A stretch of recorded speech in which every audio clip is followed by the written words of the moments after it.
굉장히 저는 심각한 상황이라고 생각하거든요. 거의 이제 만능에 해당하는 AI가 나온 거잖아요. 그러니까 문제가 떠오르면 족버리면 바로 답이 나오니까 그런 얘기가 있습니다. 우리가 요즘 애완견이 많이 있잖아요. 개가 늑대로부터 진화를 했는데 그 연구에 의하면은 그 진화 과정에서 그 뇌의 용적이 15% 20%가 줄었다 그래요. 뇌를 쓸 필요가 없어진 거예요. 주인하고만 관계가 좋은 먹이도 오고 다 오잖아요. 편하기 때문에 생각을 할 필요도 없고 사람도 좀 마찬가지라고 봐요. 그 인간이 스스로 자기를 가축화시킨다고 또 볼 수 있는 거죠. 그럴 가능성이 있는데 이제 단지 거기 조건이 하나 있습니다. 뭐냐면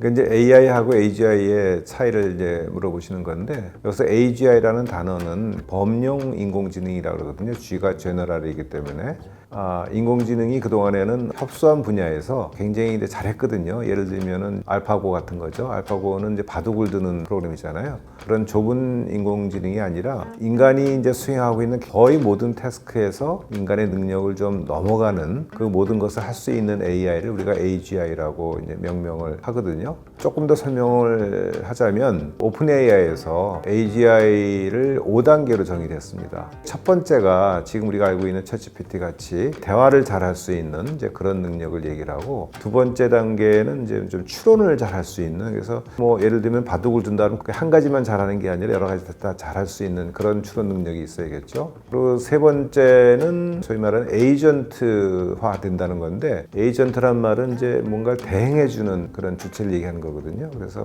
인간이 하고 있는 여러 가지를 갖다가 다 대행해 줄 수 있는, 마치 이제 비서가 뭘 하듯이. 4단계에 올라가면 AI가 스스로 혁신할 수 있는 건데, 뭐 예를 들면은 과학의 어떤 난제가 있는데 인간 이상으로 잘 풀어낸다든지 하는 그런 혁신 얘기하는 거고, 이제 5번째로 인간들이 하고 있는 여러 가지 일을 갖다가 엮어서 수행할 수 있는, 뭐 쉽게 얘기하면은 이제 뭐 기업의 CEO 같은 생각하면 될 것 같아요. 그럼 CEO들은 한 가지만 잘할 수가 없잖아요. 여러 가지 영역을 다 묶어서 해야 되니까 그렇게 모든 걸 종합할 수 있는 이제 그런 능력을 5단계로 보고 있고, 그래서 지금 1단계는 어느 정도 구현이 됐고 2단계도 좀 진행이 되는 게 있고 3단계도 올해부터는 벌써 에이전트라는 게 나오기 시작하고 있거든요. 이노베이션, 혁신 부분도 얼마 전에 또 딥 리서치라는 게 나와서 특정한 분야에서는 이미 달성이 됐다고 볼 수 있는 거거든요. 이제 5단계는 아직 그런 게 나와 있는 것 같지는 않고요. 그래서 한 단계 한 단계 올라가면서 AGI가 완성이 된다라기보다는 그 5가지 정도가 다 이제 완성이 되면은 다 이제 AGI 시대가 확실하게 온 거다라기다, 이렇게 보면 될 것 같습니다.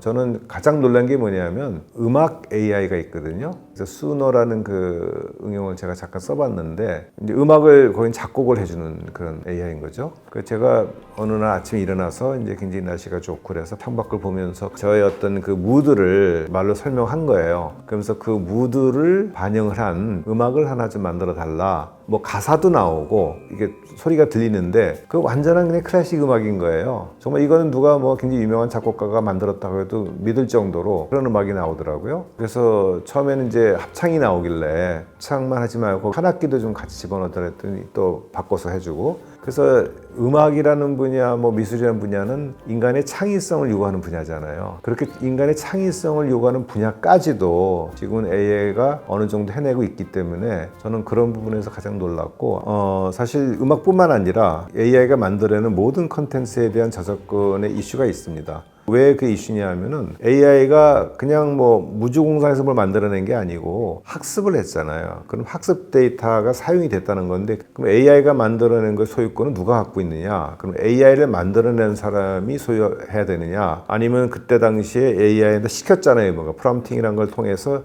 일을 시켜서 만들어냈는데, 그럼 그 사람도 약간의 저작권이 있는 거냐? 아니면은 학습할 때 사용됐던 컨텐츠의 소유자가 저작권이 있는 건가? 오히려 인터넷에서 어떤 뭐 이미지를 갖다 쓰려고 그러면 좀 걱정이 되거든요. 저작권이 있는지 없는지 이제 판단해야 되니까. 근데 지금은 AI가 만들어낸 것을 제가 뭐 이런 발표 자리에 쓴다거나 했을 때 전혀 문제가 없는 걸로 다 인식하고 있거든요. 그래서 오히려 편하게 좀 쓰고 있는 그런 상황이긴 한데, 저는 어느 한쪽이라고 보기는 어렵고 결과적으로 이게 공동 저작권이 아닐까요? 그러니까 이제 AI를 만들고 훈련을 시킨 그 회사도 중요한 일을 했고요. 그다음에 컨텐츠를 제공한 데도 중요한 일을 했고 또 그냥 간단히 이렇게 프롬프팅한 게 아니라 아주 스마트한 아이디어를 갖다가 끄집어내서 AI하고 상호작용하면서 만들어냈다 그러면 거기에도 약간의 저작권이 있고 사실 그 문제가 뭐냐면 지금 이제 딥 리서치를 쓰기 전에도 그 챗GPT 같은 걸 써서 논문을 쓴 경우가 있거든요. 책을 발간한 경우도 있고 내 생각은 뭐 10%밖에 안 들어갔고 90%는 얘가 해준 거야. 그럼 저작권이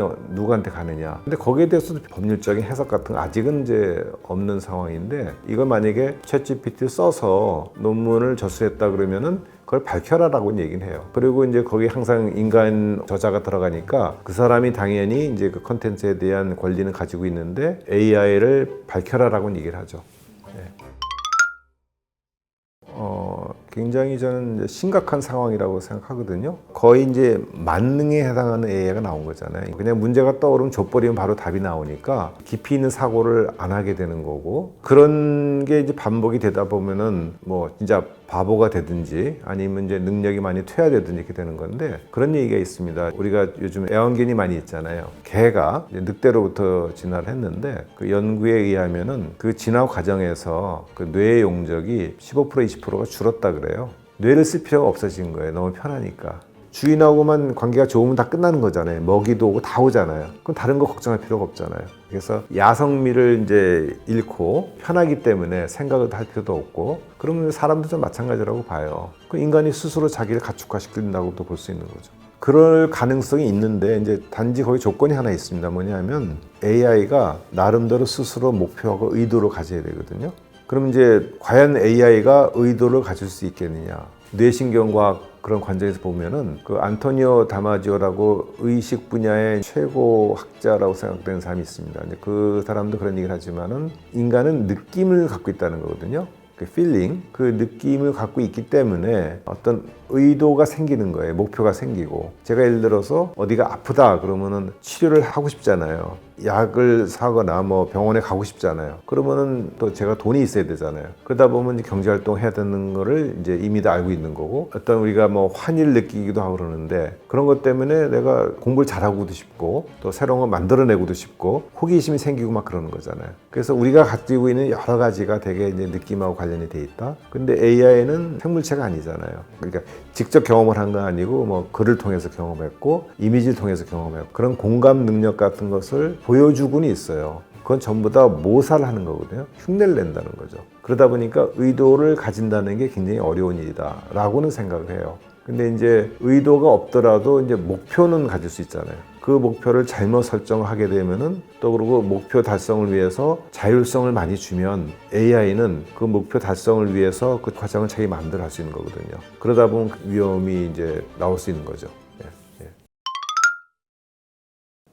제가 책에서 강조를 하는 내용이기도 한데요. 한마디로 얘기하면 이제 옛날 우리 손자병법에 지피지기 백전불태라는 게 있거든요. 적을 알고 나를 알면은 이제 위태로움이 없다 이런 얘기잖아요. 똑같이 적용이 된다고 봐요. 그래서 그 양쪽을 다 알아야 된다는 건데 지금 AI가 지금 현재 어떤 수준이고 앞으로 어떻게 발전할 것이고 하는 거를 충분히 이해를 하는 게 일단 급선무고 그 다음에 인간을 봐야 되는 이유는 AI가 인간의 지능을 따라하다가 급기야는 인간을 넘어서고 있잖아요. 그러면 그 지능을 비교를 해야 되는 거예요. 그럼 인간의 지능은 도대체 뭐냐부터 시작을 해서 우리는 어떤 능력을 갖고 있는 걸 다 알아야 되잖아요. 많은 경우는 지능을 갖다 이제 문제 해결 능력이라고 보는 사람들이 많이 있어요. 그거는 어떤 특정적인 관점에서 이제 얘기를 하는 것 같고, 우리가 또 지능하게 되면 뭐 IQ도 있고, 그 다음에 EQ도 있고, 이모션이죠. 그 다음에 SQ, 어떤 사회적인 능력도 그것도 지능이라고 보고, 어떤 인공지능 관점에서 봤을 때 어떤 뭐 개체가 지능을 가진다는 거는 일단은 학습을 할 수 있어야 된다고, 학습.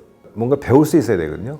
그 다음에 학습한 결과를 사용해서 추론을 할 수 있어야 되잖아요. 거기에 따라서 뭐 계획도 하고 또 실질적으로 어떤 실행도 하고 그런 모든 능력을 종합했을 때 이제 지능이 있다라고 이제 판단을 하는 거거든요. 근데 이제 그 하워드 가드너라는 그 하버드 대학의 어떤 교수가 다중지능 이론이라는 걸 만들어냈어요. 그럼 예를 들면은 그런 겁니다. 뭐 논리지능, 뭐 수리지능, 뭐 음악지능, 뭐 신체지능, 뭐 존재지능, 성찰지능 여러 가지 지능이 많이 나오는데 어떤 논리지능, 수리지능 이런 거 그런 건 지금 AI가 너무 잘하고 있거든요. 근데 애석하게도 우리나라 교육 시스템은 보면 대부분 거기에 초점 맞추고 있어요. 그 뭐 수능 시험 보면 알잖아요. 그죠? 우리가 인공지능하고 차별화시키려면은 결국은 인공지능이 할 수 없는, 앞으로도 인공지능이 도전하기 어려운 그런 지능이 뭔지 알아야 되잖아요. 인공지능이 잘하는 걸 자꾸 그거 더 잘하려고 해봤자 경쟁을 한다는 건 말이 안 되는 거거든요. 지금 AI가 못하는 게 뭐냐면 실제 실생활에서 경험을 통해서 그걸 습득을 하고 그거를 활용해서 뭐 새로운 문제를 해결한다든지, 그 다음에 감정을 표방을 하고 흉내내지만 실제 감정이 없기 때문에 이게 공감을 하면서 뭐 협업을 한다든지 하는 그런 건 또 안 되는 거예요. 그 다음에 내가 뭘 잘하는지 못하는지 판단을 해갖고 스스로 바꿔나가는 그런 능력, 그런 것들은 없는 거죠. 그리고 또 하나는 우리가 이제 이 상식이란 게 있잖아요. 그러면 우리는 이제 상식을 어떻게 얻었냐 생각해 보면은 어렸을 때부터 실수도 하고 야단도 막 그러면서 상식이 다 생겼어요. 그러면 예를 들어서 물컵이 하나 있는데 이걸 팔꿈치에 툭 치면은 이게 쏟아진다. 그럼 뭐가 젖는다. 이게 상식이거든요. 그걸 갖다가 AI가 이해를 하려면 굉장히 복잡한 어떤 물리 공식을 막 이용을 해서 해야지만 이게 이해가 가는 거예요. 근데 우리는 그렇지 않잖아요. 그래서 인간이 가지고 있는 어떤 세계에 대한 모델하고 AI가 가지고 있는 거하고 아직까지 많이 다르다. 지금은 사람들이 거기까지 생각을 많이 못하고 AI의 능력을 보고서 너무 좋다. 이거를 쓰게 되면 내 생산성이 50배, 100배 올라간다. 열심히 쓰자. 분명히 이거 필요합니다. 근데 거기서 이제 끝나면 이제 안 되는 거고, 그럼 우리가 할 수 있는 일이 뭔가를 찾아 나가야 되잖아요. 기술은 계속 개발이 될 거고, 우리 일자리 문제나 뭐 사회에 미친 영향이 너무너무 크다. 그러면은 그거에 대한 대책을 갖다가 바로 세워야 되는데, 사실 지금 보면은 굉장히 안이하게 하고 있어요. 그냥 이거를 지금 대책을 안 세우게 되면은 나중에는 이제 뭐 방법이 없을 거예요. 그러니까 지금부터 대책이 있어야 된다는 거죠.